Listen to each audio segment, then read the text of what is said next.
જય માતાજી મિત્રો, મારું નામ કિશન છે અને હું મારી પૂરી ફેમિલી સાથે મુંબઈમાં રહું છું. આજે આપણા બ્લોગનો ત્રીજો દિવસ છે અને ઉડતા જ મેં જોયું કે મારા મોબાઈલમાં ચાર્જિંગ જરા પણ નહોતું, તો મેં મોબાઈલ ચાર્જિંગમાં રાખીને બારે કોફીનો ગ્લાસ લેવા વહી ગયો હતો.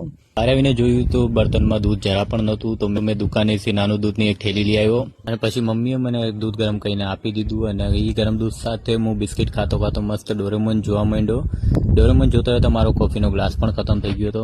પ્યાસ લાગી જાય છે તો હું ઠંડુ પાણી પીવા ઘરમાં આવી જાઉં છું, પણ નળ ચાલુ કરીને જોયું તો ગોરામાં પાણી જરા પણ નહોતું, તો મેં માટલામાંથી ગોરામાં પાણી નાખી દીધું. એક ગોરો ભરવામાં 2 માટલી ખાલી થઈ ગઈ અને પછી ઠંડુ પાણી પીને મસ્ત થોડીક વાર સુવા વહી ગયો અને સુઈને ઉઠ્યો તો જોયું તો સાંજના 7:30 વાગી ગયા હતા અને મારા માટે કોફી પણ તૈયાર હતી, તો કોફી પી લઉં છું અને ત્યાં સુધી મારા પપ્પા પણ મોરબીથી આવી જાય છે ખરીદી કરીને. અને પછી હું વ્લોગને એન્ડ કરવા માટે મારી ફેવરેટ જગ્યા ઉપર આવી જાઉં છું. તો વ્લોગ સારો લાગ્યો હોય તો વિડીયોને લાઈક કરીને પેજને ફોલો પણ કરીને રાખી દેજો. મળશું બીજા વ્લોગમાં. જય માતાજી.